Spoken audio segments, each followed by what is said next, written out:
This is footage of my rank 40 Hoeth Khaine spec Swordmaster in 1v1s. My first opponent is Warmaul, a very well-geared Marauder, and this fight really shows the advantage that a shielded tank has over a Marauder, even a one with much better gear. Um, you can see I just popped Protection of Hoeth. It's that blue bubble. I should have popped it before Warmaul got to me, knocked me down to start the fight, so that was a tactical mistake on my part. Right here, I use Dazzling Strike to increase his build times and just continue to keep in front of him so I can block and parry.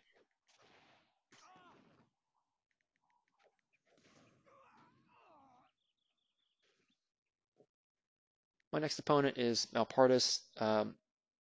He's a leading killer on Phoenix Throne, a very, very good player, very high renowned rank. And we fought a number of times. This is the very first fight that we had.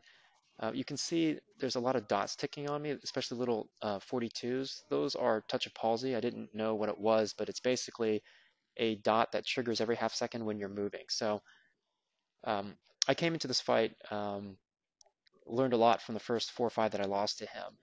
And one thing that I noticed was his avoidance and through his block and parry was much better than mine was, and he was basically either avoiding or mitigating a lot of my damage. So what I ended up having to do was switch up my tactics. My tactics set right here in this first match are my default sets. So Wind's Fury for the punt, and Sorcerer Agony for the Spirit Dot, Bounce Accuracy for the crit, and Potent Enchantments. And I made a mistake. You saw me just pop my rank 2 Morales Shield Wall, and it was really a waste. I learned through fighting through this clip that I should always use Demolishing Strike whenever it's up on a tank, because the dot is such an awesome amount of damage, and really the block doesn't help, because these are endurance fights. Okay, so after losing to Malpartis a number of times, I switched up my tactics, and we ended up splitting the last 4 fights that we had. So here I swapped out the Wind's Force punt tactic and replaced it with Rugged to slow down the amount of damage I'm taking, and then I also swapped out Ensorcelled Agony for Centuries of Training, which is another dot. So I've got 2 dot proccing tactics, and you can see 82s popping up for Potent Enchantments and 30s for the Centuries of Training. And you can see, compared to the last fight, I've got a health advantage over Malpartis. And I'm careful to move right here. You can see I'll mouse over here in a second to show I've got a touch of palsy, so I've just got to wait. And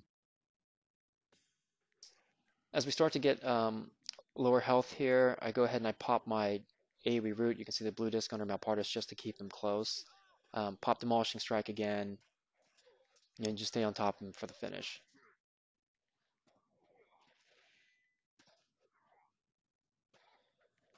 So definitely during tank-on-tank fights, especially if your opponent's using a shield, the dot tactics are fantastic.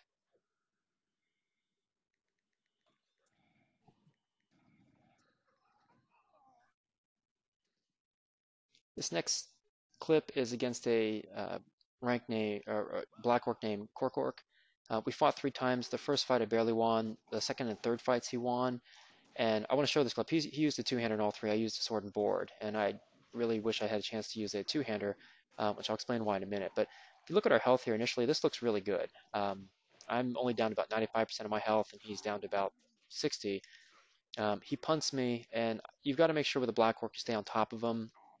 Basically, if they're extending the fight, they're going to be able to heal themselves more, and so you got to try to burn them down. You have to out damage their self-healing rate with the toughest. And you can see here, not only am I losing health, but he's actually gaining it through this fight.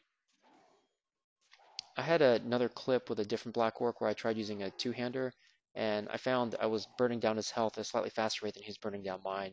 Unfortunately, I couldn't find Korkork again for a rematch with a 2-hander. This is against a renowned rank 37 squid critter named Squabble, and he does a great job kiting. So here I'm alternating between my bubble and hold the line. So I use hold the line long enough for my bubble to come off cooldown, and then I use hold the line again.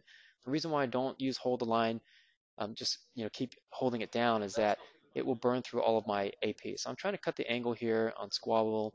I'm kind of just watching him kite. And you can tell, even against a heavily armored shielded target, such as the Swordmaster, he's doing quite a bit of damage. All right, so I tried punting him down into the ravine. I was going to try to trap him down there with less running room. I waste time burning his pet, which was a waste. And then right there, I use my ace in the hole. That's Wings of Heaven. It's a rank 2 morale.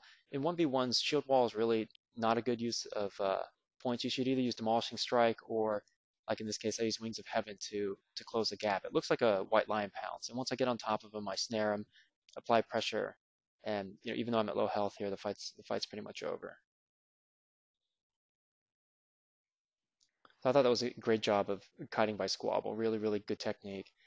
All right, so here, this is our next fight, and I immediately come up and AoE root him, get on top, apply the snare. So, and he uses his root on me, so I pop Juggernaut, and I learned my lesson. Definitely, with a Squid Critter, you want to pop your morale abilities. Sorry, not your morale, but sorry, your big cooldowns as soon as possible, like your AoE roots and your Juggernauts. Get on top of them, snare, and you can put them away. All right, this is against a renown rank 43 Witch Elf named Renshai. And this first fight here, I just get absolutely destroyed. So watch our health bars throughout this. So I get disabled here in a second. My bubble's not up, so okay, I pop my bubble right there, but I'm taking a lot of damage. And really, I mean, this fight at this point is already over. I use a punt here in a second. Sorry, I rooted her, and then I use punt. But it doesn't land, and I get killed. So I get a rematch here a moment later, and I switched one thing. I was just taking too much damage, so I switched out potent enchantments, which is the dot tactic. Because this is really a burst fight, this goes fast, so I switched it to rugged for the toughness. Here you can see what I'll periodically do is I'll punt, buy time for my bubble to come off cooldown, use the bubble and engage again. Right there I punted, and that was a mistake. I should have just stayed on top of her because my bubble still had a while to come off cooldown. I get disabled right there, pop my bubble, and then here I punt again. Oops, actually I get disabled. But what you want to do with the Witch Elf a lot is punt them away, buy time for your bubble to come off cooldown, use the bubble again like I did right there. And Rensha gets me, but my Demolishing Strike dots get her, and so we both die.